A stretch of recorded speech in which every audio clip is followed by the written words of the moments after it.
감사합니다. 오늘 아침에도 여러 분야에서 헌신하시고 수고하신 모든 분들 고맙습니다. 우리 청년들 고생 많이 했습니다. 수고 많이 했습니다. 미디어부, 봉사부, 우리 새가족 부원들 고맙습니다. 우리 아침에 감사의 박수 한번 하고 우리 하나님 말씀 듣겠습니다. 고맙습니다. 그리고 내일 새벽에 혹시 여러분들 하반기 20일 동안에 예기치 못한 일 때문에 하루 빼먹은 분들을 위해서 보너스 스티커를 내일 하루만 드리도록 하겠습니다. 내일 하루만. 내일 하루 하면 이제 보너스가 끝이 나니까 내일 하루 잊지 마시고 기억해 주시면 고맙겠습니다. 예, 이제 우리 여호수아서 22장 우리 만나게 되었습니다. 21장까지가 바로 가나안 땅 분배였죠. 땅 분배가 다 끝나고 우리 13장부터 21장까지 땅 분배인데 그 중에 중요한 부분들만 우리 13장부터 21장까지 전체를 한번 설교를 통해 살펴봤고, 그리고 이제 14장, 17장 중요한 부분을 우리가 살폈습니다. 그리고 이제 땅 분배를 끝내고 22장부터 마지막 장 24장까지 이제 남은 기간 동안 구체적으로 한번 살피기를 원합니다. 오늘 드디어 이제 22장은 매우 중요한 한 가지 문제가 나타나고 있습니다. 7년이라는 오랜 기간 동안에 계속되었던 가나안 정복 전쟁이 끝이 났죠. 7년간의 전쟁 얼마나 고달프고 힘들었겠습니까? 어쩌면 이 40년의 광야 생활보다도 더 힘들었을 거예요. 광야 여정을 그냥 하나님 시키는 대로 구름 기둥 불 기둥을 따라서 일어났다가 앉았다가 일어났다가 앉았다가 쭉 가기만 가면 됐었는데, 이제 전쟁을 치러야 되니까 굉장히 고달픈 나날들을 보내었을 것입니다. 그렇게 해서 7년간의 생활을 보내고 난 이후에 드디어 이제 땅을 분배받았습니다. 이제 그곳에서 제비 복귀를 통하여 내가 살아야 할 삶의 터전들을 그렇게 분배받게 되었습니다. 그리고 이제 오늘 22장을 만나게 되는데, 이 모든 일을 끝내고 난 이후에 여호수아가 어떤 일을 벌이냐면, 요단 동편에서 땅 분배 받은 지파를 여러분 기억하십니까? 동편에서 먼저 땅 분배를 받았는데 몇 지파가 받았죠? 몇 지파? 시작. 2지파 반. 2지파의 2분의 1을 받게 돼요. 그 지파 이름이 뭡니까? 이름을 한번 얘기해 보시죠. 시작. 로벤, 갓, 므낫세의 2분의 1지파. 그렇게 해서 땅을 분배받았음에도 불구하고 공동체를 위하여 제일 앞장서서 정복전쟁에 참여하라는 명령을 내렸죠. 그런데 그 지파들을 따로 이제 불러 모읍니다. 지파가 이제 땅 분배가 다 끝나고 났을 때 여호수아가 불러 모았던 사람이 로벤, 갓, 므낫세 반지파를 전부 불러 모으고 그들에게 하는 얘기가 바로 2절, 3절인데 우리 한번 읽어보겠습니다. 1절은 불러 모았다는 얘기고요. 그들을 다 불렀습니다 라고 난 뒤에 2절, 3절 그들에게 뭐라고 얘기하는지 우리 한번 다 같이 들어보도록 합니다. 읽습니다. 시작. 그들에게 이르되 여호와의 종 모세가 너희에게 명령한 것을 너희가 다 지키며 또 내가 너희에게 명령한 모든 일에 너희가 내 말을 순종하여 오늘까지 날이 오래도록 너희가 너희 형제를 떠나지 아니하고 오직 너희의 하나님 여호와께서 명령하신 그 책임을 지키도다. 아멘. 자, 이게 무슨 얘기입니까? 이 2지파 반을 전부 불러 모아놓고 이제 여호수아가 그들에게 아낌없는 칭찬과 격려와 감사를 하는 것을 보게 됩니다. 너희들 너무 고맙다는 것이죠. 너희들이 지금 모세가 명령했던 그 명령을 다 지켜 행했고 내가 너희들에게 명령했더니만 그 명령대로 하나님 명령대로 하나님 말씀대로 순종하였다. 그래서 7년이나 되는 그 기간 동안에 먼저 떠나거나 도망하는 사람 한 사람 없이 그 책임을 다해줘서 너무 고맙고 너무 감사하다 하면서 이들을 격려하고 진심 어린 칭찬과 격려와 감사를 아끼지 않는 모습을 보게 됩니다. 우리는 어떤 약속을 성취하고 하나님의 은혜와 복을 받아 누리며 하나님의 역사와 기적을 경험하고 체험했을 때 반드시 취해야 할 행동을 우리는 배우게 됩니다. 먼저 2지파 반처럼 이름도 없이 빛도 없이 남들을 위하여 헌신하고 희생한 사람이 되어야 돼요. 오로지 다른 지파를 위해서 먼저 앞장서서 희생하고 칭찬받는, 칭찬거리가 있는 하나님의 사람들이죠. 그래서 공동체 안에는 늘 이런 사람들을 통하여, 이런 사람들이 있어야 되는데, 이런 사람들을 통하여 공동체가 온전히 세워져 갑니다. 우리 교회도 마찬가지죠. 하나님께서 우리 교회가 여기에까지 이르게 하신 이유는 이름도 없는 분들, 지금 이름을 드러내지 않는 분들, 누군지도 알지 못하는 그 많은 분들의 헌신과 섬김, 물질적인 헌신, 육체적인 헌신, 아낌없는 기도, 이런 것들이 다 쌓여서 이곳에 이 공동체가 세워지게 되었다는 것입니다. 그래서 이것을 늘 기억해야 됩니다. 이걸 잊어버리고 과거의 역사의 아름다움을 잊어버리고 지금 아름답게 세워진 것은 없다는 걸 아셔야 돼요. 그래서 늘 마음 한켠에 그런 고마움을 가지고 있고 감사함을 가지고 있고 아낌없는 칭찬과 격려, 감사 인사를 할 줄 아는 마음이 넉넉한 사람, 마음이 훈훈한 사람이 되어야 됩니다. 여러분, 진심 어린 칭찬과 격려는요, 공동체 안에 은혜의 훈풍을 불어오게 만들어요. 입 놔두고, 노는 입 놔두고, 늘 입은 가만 놀고 있는데 노는 입 놔두고 칭찬 안 하는 분이 되지 마시기 바랍니다. 우리 장로님들 뵐 때마다 하는 방법이 있어요. 장로님 고맙습니다, 감사합니다, 이런 인사를 잘할 줄 알아야 돼요. 늘 교회를 위해서 앞장서서 헌신하시고 지금까지 아름답게 남모르게 충성스럽게 헌신해 오셨기 때문에 우리 공동체가 있는 거예요. 우리 집사님들 마찬가지예요.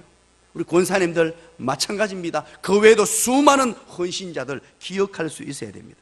또 그런가 하면 칭찬받을 만한 성도가 되어야 되지만 칭찬할 줄 아는 넉넉한 성도, 넉넉한 지도자가 되어야 됩니다. 이것이 바로 이제 약속의 땅을 다 차지하고 땅 분배를 마치고 난 이후에 했던 이 넉넉한 여호수아와 백성들의 모습이었고, 특별히 두 지파 반, 특별히 헌신한 사람들을 기억해내는 이 공동체의 아름다운 모습. 저는 이 본문을 22장을 읽다가요, 참 가슴이 따뜻했습니다. 그리고 제가 이런 생각을 했어요. 이런 마음이 들었어요.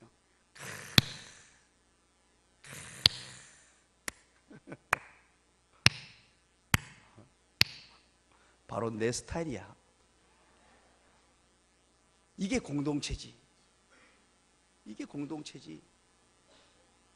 주님의 은혜를 누리고 주님의 복을 받아 누리고 정말로 아름다운 공동체로 세워지고 난 뒤에 서로 격려하고 세워주는, 고마움을 알고 감사함을 알고 활짝 웃는 모습으로 이렇게 하는 게 이게 공동체지. 그러면서 이제 이 노고를 잊지 말고 감사했죠. 4절은 뭐라고 시작합니까? 이제는 이라고 시작합니다. 이제는. 우리 4절 한번 읽어볼까요? 시작. 이제는 너희의 하나님 여호와께서 이미 말씀하신 대로 너희 형제에게 안식을 주셨으니 그런즉 이제 너희는 여호와의 종 모세가 요단 저쪽에서 너희에게 준 소유지로 가서 너희의 장막으로 돌아가되. 이렇게 아낌없는 칭찬과 격려와 감사를 나눈 뒤에 여러분, 지도자의 여호수아의 모습을 한번 가만히 상상해 보시기 바랍니다. 아마 지도자의 얼굴에는 입가에 미소가 가득 번졌을 것이고요, 진심 어린 감사를 하면서 어쩌면은요 그 눈가에는 눈물이 맺혀 있을 수도 있었을 거예요.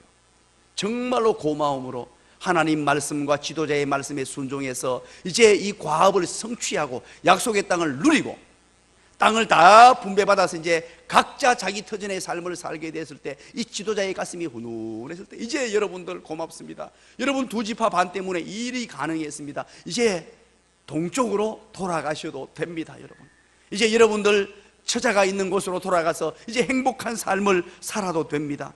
그러면서 5절에 마지막 당부를 해요. 여호수아가 진심으로 감사한 마음으로 당부하는 내용인데 어떤 당부를 하는지 한번 볼까요? 어떻게 진심 어린 당부를 하는지 5절 한번 읽어볼까요? 시작.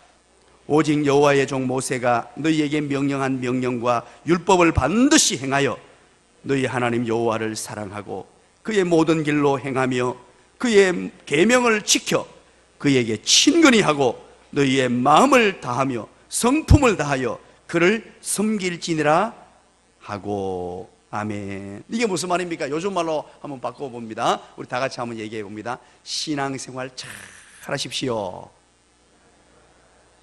그 얘기잖아요. 하나님 믿지 말고 하나님을 인생의 1번으로 두고, 여러분 동쪽으로 요단강을 두고 사이에 떠나서 이제 동쪽으로 갑니다마는 여기에 나오는 율법을 반드시 행하며 여호와를 사랑하고 그의 모든 길로 행하며 그의 계명을 지켜 그를 친근히 하고 너는 마음을 다하며 성품을 다하여 그를 섬길지라. 그 말은 뭐냐니까 하나님을 잘 섬기는 신앙생활 잘하는 사람이 되십시오. 하나님의 복을 받는 것도 중요하지만 그러나 그 복을 지켜서 자손 대대로 누리게 하는 것 또한 너무너무 중요합니다. 지금까지 잘한 두 지파만이었어요. 너무너무 잘했습니다. 그러나 여기에서 뛰어넘어 잘하는 것 중요하고 은혜와 복을 받은 것 중요한데 이것을 유지하고 뿐만 아니고 자손들에게 이것을 물려주는 것 너무너무 중요한 것이니까 여호수아가 정말로 중심을 가지고 당부합니다. 동쪽으로 가더라도 이제 요단강 동편으로 넘어갑니다. 여러분들 가더라도 신앙생활 잘 하셔야 됩니다. 하나님 은혜 잊으면 안 됩니다. 하나님 말씀대로 그대로 살아야 됩니다. 이 당부의 내용이 뭡니까? 신앙생활이었어요. 신앙생활 잘 하도록 격려하는 거예요. 그렇다면 우리는 우리 공동체가 사람, 우리 모든 분들이 모이면 무슨 얘기를 해야 되느냐? 교회 안에서 주일날 모입니다. 사랑방으로 모입니다. 때로는 어떤 일을 하기 위해 모입니다. 모일 때마다 아낌없는 격려를 하셔야 되는데 뭘 하도록? 신앙생활 잘하는 격려를 해야 돼요. 여러분 모일 때 특히 남자분들 정치 얘기하지 마십시오. 무슨 더불어민주당이 어떠니 새나라 예? 뭐 어떠니 그 얘기는 여러분 교회 안에서요 이 어떤 세상적인 정치 사상 알레고리가 들어오면요 완전히 은혜가 사라져 버려요. 그런 얘기 하시면 안 돼요. 교회는 절대 그런 곳이 아니에요. 우리는 오직 하나님의 말씀이 어떠한가 그러한가 하고 그것만 바라보셔야 돼요.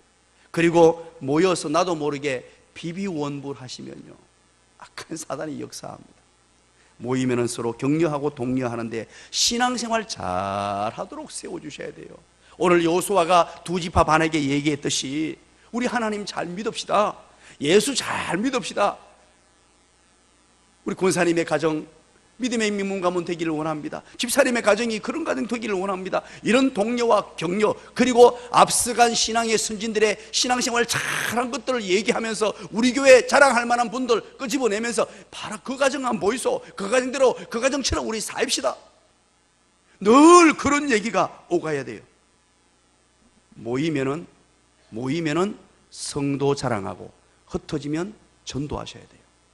모이면은 성도 자랑하고 흩어지면 전도하시는 거예요. 절대로 정치 얘기나 안 좋은 얘기나 비비오보라면 안 돼요. 우리는 너무 약하기 때문에 이 40년간의 광야 여정을 걸었던 이분들도 이 광야의 하나님의 백성들도 나도 모르사이 늘 원망했잖아요. 그러면 안 됩니다. 그리고 여러분 자녀들에게 다음 후대들에게 늘 신앙생활 잘할 수 있도록 먼저 모범을 보이고 격려하고 독려해야 됩니다. 그런데 이제 문제가 생겼어요.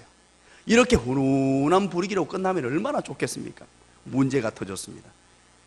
10절부터 이어지는 내용인데요 무슨 문제가 터졌냐니까 이제 드디어 이 두 지파 반이 동쪽으로 지나갔습니다. 동쪽으로 쫙 해가지고 넘어갔는데 훈훈한 분위기에서 이제 박수치면서 이제 우리 함께 열심히 신앙생활 합시다 독려하고 격려했는데 이상한 소문이 들려요.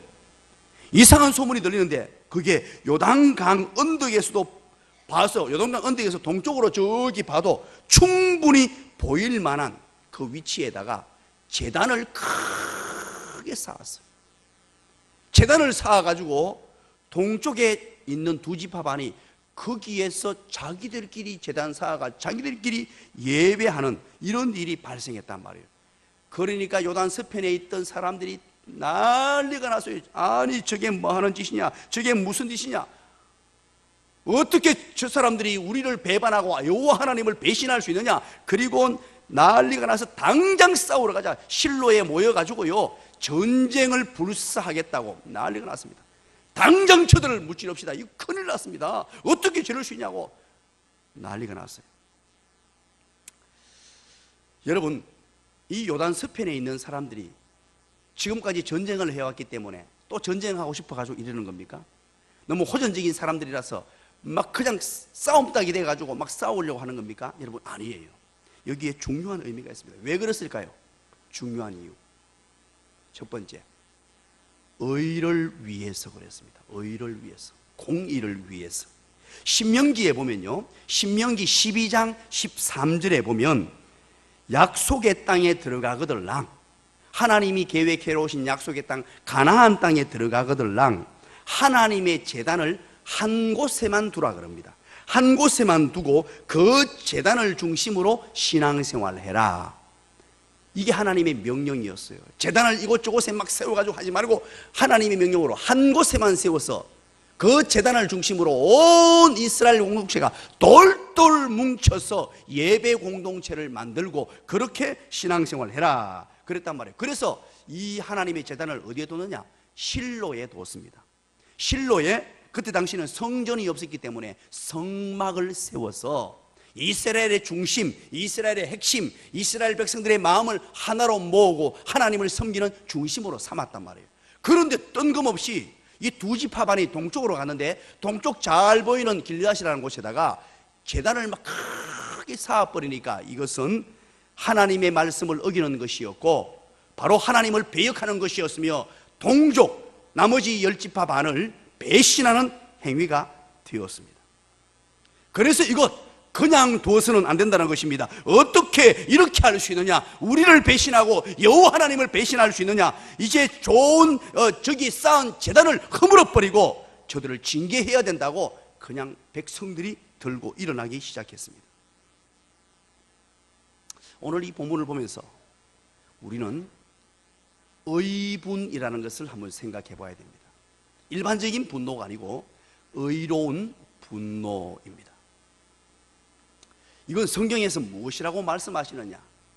악하고 죄가 침투하고 악이 침투해서 하나님의 백성들을 깔아먹고 공동체를 무너뜨리려고 할 때 이 문제를 어떻게 해결해야 되냐는 것을 오늘 본문을 통해 우리에게 주시는 교훈입니다.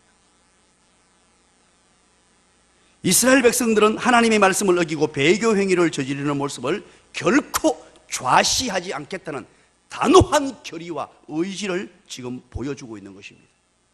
보고만 있지 않겠다는 것입니다. 그리고 들고 일어났고 싸움도 불사하겠다. 동족 상잔의 비극이라도 이건 있을 수 없는 일이 일어났으니까 그 앞전에 그렇게 칭찬하고 격려하고 훈훈한 분위기였는데 하나님을 배역하고 하나님의 백성들을 배신하는 행위, 하나님을 떠나는 행위에 대해서는 단호하게 대처했습니다. 의분을 일으켰다는 것이죠. 죄에 대해서, 악에 대해서 우리 하나님의 택한 백성들이 가져야 될 태도입니다. 죄가 공동체에 들어와서 전염시키면 안 됩니다. 그래서 레위기 있어. 하나님의 율법의 해석입니다. 율법을 주시면서 이스라엘 백성들에게 중요한 것을 가르치셨어요. 곰팡이가 피거나 건물에 곰팡이가 피거나 오염된 건물이 될 경우에는 벽돌을 생기기 시작할 때 빨리 그 벽돌을 빼내라는 거예요. 만약에 그 벽돌이 오염돼 가지고 번지기 시작했으면 그 집 한 채를 무너뜨리라는 거예요. 왜? 다른 데 옮겨가 가지고 공동체 전체가 무너지게 되니까 그거 정리하라는 거예요. 그런데 오늘 이 본문을 보십시오. 이런 소문이 났을 때 이제 의분이 일어났습니다. 이것 안 된다. 우리 공동체 다 무너지게 생겼다. 하나님 떠나게 생겼다. 라고 하면서 이제 가장 먼저 뭘 하느냐? 보니까 10절부터 시작해서 쭉 나오는 내용인데 자초지종을 확인합니다.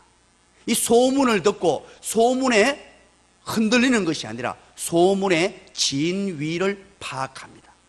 그래서 소문을 파악하는 사람으로 조사단을 만드는데 거기에 제사장 엘르아셀의 아들이었던 비느하스를 단장으로 삼습니다. 그리고 각 지파의 대표 천부장들을 전부 다 소집해서 요단 동편으로 보냅니다. 가서 이렇게 소문이 나 있는데 이게 맞느냐 아니냐 정확하게 팩트를 확인해라. 가서 그들에게 소명을 묻고 그들의 말도 듣고 이게 도대체 무슨 일인지 정확하게 확인해서 돌아오라. 그 뒤에 이 일을 처리하겠다. 이렇게 결정을 내립니다. 이야, 참 멋지지 않습니까? 너무너무 멋져요. 제가 목회를 해보면요, 목회를 하면서 느낀 게 있습니다. 어떤 분들은 소문을 믿는 사람이 있어요. 소문을 믿고 우왕좌왕하고 교회가 조금 어떤 자그마한 문제가 생길 때 소문에 휘둘려 가지고요, 이러고 저러고 이게 소문이 눈덩이처럼 번지는 것을 간혹 경험하게 돼요. 그러나 정말로 신실한 하나님의 사람들은 소문을 믿는 것이 아니라 하나님을 믿고 지도자를 믿어주더라고요. 제가 목회하면서 깨달은 중요한 진리입니다. 여러분, 이거 꼭 명심하셔야 돼요. 소문을 믿는 그런 어리석은 사람이 되면 안 됩니다. 소문은요, 너무너무 그럴듯하고요, 너무너무 그것도요, 소문이 어떻게 나오는 줄 압니까? 누가 어떤 경로로 뭐라 해가지고 뭐라 했다 카더라 이렇게 해요. 그걸 흔히 뭐라고 하냐, 카더라 통신 그렇게 붙여요. 소문일수록, 가짜일수록 정확한 것처럼 사람 이름을 갖다 붙여가지고 경로도 얘기하고 촥촥촥 갖다 붙여가지고 귀에 착착 들어붙도록 만들어줘요. 소문이 교회를 운영하게 만들고 지배하게 만들면 큰일 납니다. 그래서 신실한 하나님의 사람들은 절대 소문 믿지 않아요. 소문이겠거니 그러고 그냥 한 귀로 듣고 한 귀로 흘려버리는 사람이 돼야 돼요. 그리고 여러분들은 철저하게 하나님의 교회를 운영해 가시고 하나님의 교회를 통치해 가시며 하나님의 교회를 이끌어 가시는 하나님을 절대적으로 믿고 신뢰하시기를 간절히 축원합니다. 그게 신앙인의 자세예요. 그리고 여러분들이 지도자를 믿어주셔야 돼요. 지도자에게 찾아와서 한마디, 요즘 유행하는 말이 팩트 체크 아닙니까? 한마디 말만 해보면 알아요. 목사님, 이거 어떻게 된 것입니까? 저같이 말하기 좋아하는 사람이요, 설명하기 좋아하는 사람이, 저는 입 다물고 있는 거 싫어합니다. 얼마나 상세히 설명해 줄까요? 여러분들이 상상하지도 못할 만큼 상세하게 세밀하게 설명해 줘요. 이거 여러분 중요한 것입니다. 반드시 소문의 진위를 파악하는 이 과정을 거쳐야 됩니다. 그리고 저는 늘 교회를 섬길 때마다 원칙이 있습니다. 그 어떤 누가 와서 정확하게 얘기해 주는 것 같이 말해줘도 그 얘기 안 믿습니다. 한 사람이 하는 얘기는요, 아 그렇겠구나 하고 그냥 한 귀로 듣고 한 귀로 흐릅니다. 여러분 혹시 이야기할 때 오해하지 마십시오. 저는 누가 와서 얘기하더라도 아마 와서 상담해 본 분은 아실 거예요. 누구에 대한 얘기를 하면 내가 반드시 그렇게 얘기합니다. 그분 또한, 그분이 안 좋게 얘기하는 그분 또한 나의 양이요, 제가 사랑하는 분입니다. 그걸 반드시 밝혀줘요. 그분이 어떤 사람이건 간에 우리 교인이면 때로는 조금 잘못을 했더라도 때로는 조금 실수할 수 있잖아요. 그럼에도 불구하고 저는 늘 그 자세를 취합니다. 그분에게 내가 반드시 얘기해줘요. 그분이 그런 조금 실수했을다 치더라도 그분도 제가 사랑하는 분입니다. 반드시 밝혀줘요. 그리고 한 사람의 얘기를 듣고 그 얘기를 저는 결정짓지 않습니다. 반드시 상대편 얘기를 듣고 그리고 거기에서 멈추지 않습니다. 제3자의 이야기를 듣고 난 뒤에 결정하거나 판단할 일이 있으면 판단합니다. 그리고 일반적으로는요, 그 얘기 듣고 위로해주고 말아요. 거기에 대해서 막 깊이 있게 파들어가려고 제가 하지 않습니다. 오로지 그 문제를 가지고 하나님 앞에 엎드려 기도합니다. 여러분이 조사단이 와서 이제 갑니다. 동쪽으로 가서 무슨 얘기를 하느냐니까 그 백성들에게 막 얘기를 합니다. 민수기 25장 얘기를 해요. 민수기 25장이 무슨 얘기 있었습니까? 부올의 사건이 있었단 말이에요. 우리가 왜 이러는 줄 아느냐? 너희들에게 와서 우리가 왜 이러는 줄 아느냐? 민수기 25장에 8년 전 얘기입니다. 8년 전에 일어났던 일인데 이 보홀의 사건을 상기시키면서 이스라엘이 모압 여인들과 음행을 함으로 말미암아 우상 숭배를 하게 돼요. 그 이스라엘 백성들이 몇몇 사람이 그렇게 음행을 했는데 그것 때문에 그 죄에 대한 심판으로 어떤 일이 발생했습니까? 연병이 일어나서 하나님이 연병을 보내가지고 죽은 자가 얼마나 되느냐? 2만 4천 명이 죽어요. 2만 4천 명이 죽어요.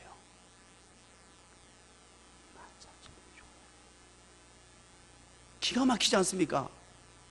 하나님이 공동체 안에 죄가 들어오는 것을 얼마나 경계하시는지 그 보홀의 사건을 끄집어내면서 지금 이 순간에 또 그런 일이 일어날 수 있다. 너희들 동편에 그러면 우리 민족이 다 망하게 되고 너희들의 그 죄가 우리의 죄악이다. 그러면서 뭐라 그러느냐? 바로 너희만의 문제가 아니라 전 민족의 문제예요. 죄는 세게 올라올 때 잘라내야 되니까 이거 이러면 안 된다. 빨리 고쳐야 된다라고 보홀의 사건을 이야기하고 또 한 가지 무슨 사건을 이야기합니까? 얼마 전에 있었던 아이성 실패의 원인이었던 아간의 범죄 이야기를 합니다. 아간이 범죄함으로 말미암아 그 한 사람의 범죄가 온 민족에게 미쳐가지고 이 아이성에서 대패하지 않았느냐? 우리 민족에게 이게 들어오면 안 된다. 죄가 들어오면 안 된다. 이런 하나님을 배역하는 행위를 하면 안 된다. 그렇게 얘기한단 말이에요. 여러분, 이 사건을 통해서 우리는 배워야 할 중요한 교훈이 있습니다. 우리 주님의 피로 값주고 사신 하나님의 교회, 거룩한 교회, 이 교회 안에 죄가 들어오거나 악이 들어와서 교회 공동체를 무너뜨리면 안 된다는 거예요. 이건 철저하게 막아야 돼요. 이 부분에 대해서는 단호해야 되고요. 이것 용납하고 허용하고 허리들 그럽니다. 사랑이라는 이름은 사랑이 뭡니까? 사랑은 불의를 기뻐하지 않는 거예요. 오늘 본문처럼 하는 게 이게 사랑이란 말이에요. 대다수의 성도들을 보호하고 정말로 아름답게 인도하기 위하여. 그런데 그러면은 이런 거룩한 마음을 어떻게 행하느냐가 문제겠잖아요. 여기서 진노하면서 막 짜증을 내면서 들어부터 싸워야 되느냐? 아니에요. 우리 19절 한번 보십시다. 어떤 방식을 취하는지 참 기가 막힙니다. 아주 감동스러운 얘기를 해요. 우리 19절 다 같이 한번 읽어봅니다. 시작. 그런데 너희의 소유지가 만일 깨끗하지 아니하거든 여호와의 성막이 있는 여호와의 소유지로 건너와 우리 중에서 소유지를 나누어 가질 것이니라. 오직 우리 하나님 여호와의 제단 외에 다른 제단을 쌓음으로 여호와를 거역하지 말며 우리에게도 거역하지 말라. 자, 첫 번째는 의를 위하여 그랬죠. 공의를 위하여. 두 번째는 사랑을 위하여입니다. 이 사랑입니다. 이게 19절에 하는 말이 뭐냐니까 가서 이 얘기한단 말이에요. 비느하스와 이 천부장이 가서 그 모습을 보면서 하는 얘기가 여러분들 정말로 안타까운 마음으로 의분을 가졌는데 의분을 짜증을 내거나 분노해가 화를 내거나 이놈의 자식들 그러고 이렇게 한 방법이 아니고 19절을 봤을 때 여러분 차라리 우리가 분배받은 저 석동 땅을 다 내줄 테니까 여기로 오십시오. 왜 여기 가서 이런 잘못된 일을 범합니까? 두 지파 반에게 뭘 얘기하느냐니까 너희들을 위해서 우리가 희생하겠습니다. 이게 뭐냐니까 희생적 사랑과 배려와 품는 사랑이에요. 품는 사랑. 이들이 조금 잘못했다고 정죄하면서 손가락질하면서 돌판매질을 던져가지고 죽이는 자세가 아니라 정말로 이들을 사랑하는 마음으로 여러분 그러면 안 됩니다. 만약에 여기가 동편 땅이 여러분 거룩하지 못해가지고 제단을 쌓고 막 그랬다면 우리 거룩하게 된 이 실로가 있는 이 땅에 우리 땅을 내줄 테니까 여기에 오십시오. 여러분들 사십시오. 우리가 분배받은 땅 우리 땅을 다 주겠습니다. 야, 이거 여러분 무슨 말입니까? 내가 받은 땅인데 내가 살 땅인데 이거 다 내놓겠단 말이에요. 희생을 하겠다는 뜻이에요. 이게 성경에서 말하는 사랑입니다. 그들의 잘못된 모습을 보고 돌팔매질 하기는 쉽습니다.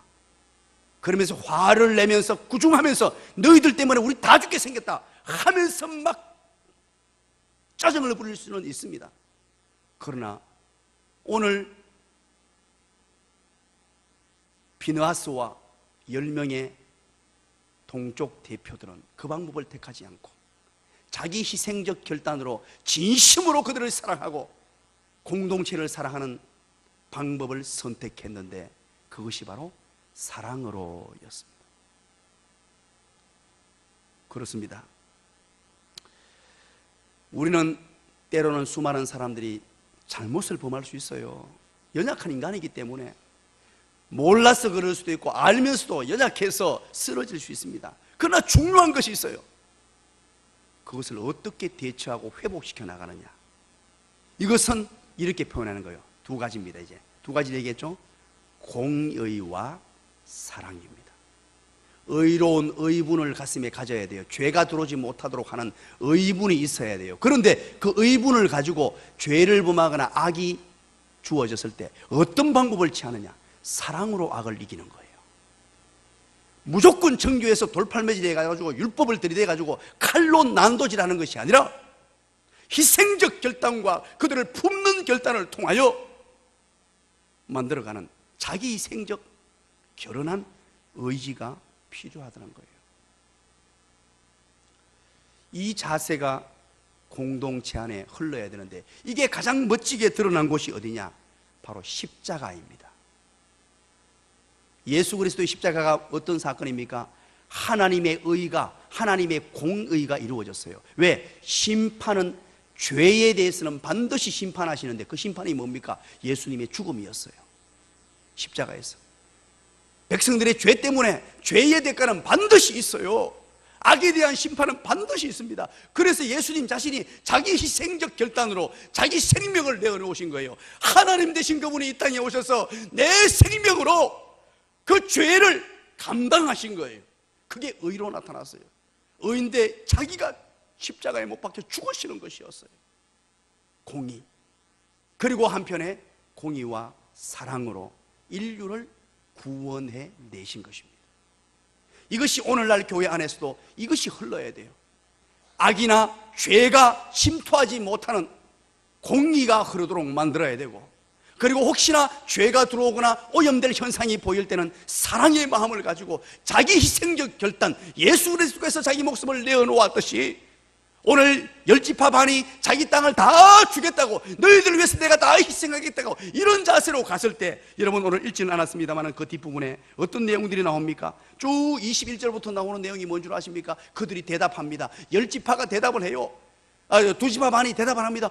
아이고 그게 무슨 일입니까? 우리는 제단을 쌓은 이유가 우리끼리 예배하고자 한 이유가 아닙니다. 이제 우리가 강을 두고 이쪽으로 왔기 때문에 우리가 만약에 우리 후손들이 하나님을 잊어버릴까 싶어서 여기에서 예배 드리는 것도 아니요, 여기에서 하나님을 경배했던 것도 아니고, 여기 따로 해가지고 하나님의 말씀 어기는 의도가 전혀 아니었습니다. 단지 우리가 하나님 잊지 않기 위해서 그렇게 했습니다. 이곳에 와서 이제 다시 실로로 가기가 강을 건너야 되니까 그 길이 너무 멀어서 우리가 늘 하나님 기억하고 싶은 마음, 하나님 은혜가 너무 감사해서 그거 기억하고 싶은 마음에 이곳에 제단을 쌓은 것이지 그런 의도가 전혀 없습니다.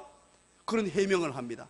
그 얘기가 쭉 이어지니까 그 얘기를 듣고 비느하스와 10명이 너무 흡족했어요. 그랬나? 오해가 풀렸어요. 그랬다고? 그래, 고맙습니다. 감사합니다. 그리고 나서 마지막 절 34절에 그곳을 에이시라고 불렀더라. 에이시라고 불렀더라. 모든 오해가 다 풀리고 공동체 안에 죄가 악이 들어오면 안 된다는 것도 다시 한 번 더 확인했으며 어떻게 살아야 될지 이 사건이 전화위복이 되고 앞으로의 삶이 동쪽 서쪽으로 나뉘어졌습니다만 앞으로 어떤 삶을 살아야 되고 악이 들어오는 경로를 막으며 악이 들어왔을 때에 어떤 자세로 공동체를 하나로 이끌어 가야 될지 그 모든 것들을 교훈해주고 정리해주는 멋진 사건이 되었다 하는 것이에요. 그렇습니다. 말씀의 결론을 맺습니다. 오늘 우리 공동체가 살아가면서 저는 늘 가슴 속에 이런 마음을 가지고 있습니다. 교인, 성도 한 분 한 분을 사랑하지 아니하면, 저는 사랑하는 마음이 사라질 때는 과감하게 목회를 그만둔다는 마음을 가지고 있습니다. 왜냐니까 목사는 기본적으로 목양하는 일은 성도 한 분 한 분을 가슴에 품고 뼈를 묻을 각오로 사역하는 것이에요. 여러분, 옛날 목사는 그랬고 요즘 목사는 안 그러고 시대가 바뀌었다고 여러분 천만에요. 그것 아닙니다. 우리 교회는 사업장도 아니고 우리 교회는 장사하는 것도 아니에요. 오로지 한 영혼을 우리 주님이 피로 값주고 구원해 내신 한 영혼을 섬기는 것이에요. 이 한 영혼 한 영혼을 품고 앞으로 달려갈 것인데, 그 한 영혼 한 영혼들이 하나님을 만나도록, 하나님 잘 만나서 행복과 기쁨이 가득하도록 해야 되는데, 그걸 방해하는 악이 있고 죄악이 들어와요. 그러면 하나님이 세우신 지도자의 위치에서 단호하고 결단력 있게 그것을 방어해 나갈 것입니다. 그 방법은 사랑으로, 누구를 죽이고 누구를 정죄하는 방법이 아니고 사랑으로, 희생으로, 눈물로, 때로는 하나님 앞에 부복하며 울며 하나님의 은혜가, 하나님의 능력이 임하도록 그렇게 달려갈 것입니다. 그래서 우리 교회 공동체를 통하여 수많은 영혼들이 구원받고 우리 교회에 들어오시는 분들은 다 행복이 가득한 사람. 여러분, 제 별명이 뭡니까? 행복쟁이, 기쁨쟁이. 한 가지 더 붙이면, 한 가지만 더 붙이면 꿈쟁이. 여러분, 잘 섬기겠습니다. 어떤 일이 있더라도 여러분 오해나 어떤 생각 하시지 마시고 한마디 물어보시면 돼요. 우리 장로님들 손에 손을 맞잡고 우리도 중재직들 붙들고 정말로 신실하게 우리 교회가 가장 성경적인 교회로, 우리 교회가 어떤 큰 건물을 지향해서 무슨 희왕찬란 화려한 교회가 아니라 하나님 말씀대로 한 분 한 분을 소중히 여기고, 우리 교회 여러분 아이들 한 사람이라도 제가 길가에서 만나면 그냥 지나지 않아요. 단 한 명의 아이라도 그냥 한 분 보고 지나간 적이 없습니다. 그 아이들을 품어주고 안아주고. 왜냐하면 목사가 진심으로 사랑하고 섬겨야 될 하나님의 자녀이기 때문입니다. 우리 함께 기도할까요? 오늘 주신 말씀을 기억하면서, 하나님, 오늘 말씀 중에 은혜 주심을 감사합니다. 이 말씀 부여잡고 간절히 부르짖고, 우리 고3 아이들 이제 내일 시험입니다. 내일입니다. 드디어 우리 하나님, 우리 아이들에게 은혜를 달라고 기도해 주시고, 또 여러분들 개인 기도 제목들 다 가지고 기도합니다. 우리 두 손 높이 들고 우리 주님 찾고, 하나님 내 얼굴 좀 봐주세요. 하나님 사랑하는 신자가 왔습니다. 주여 부르짖고 기도합니다. 주여!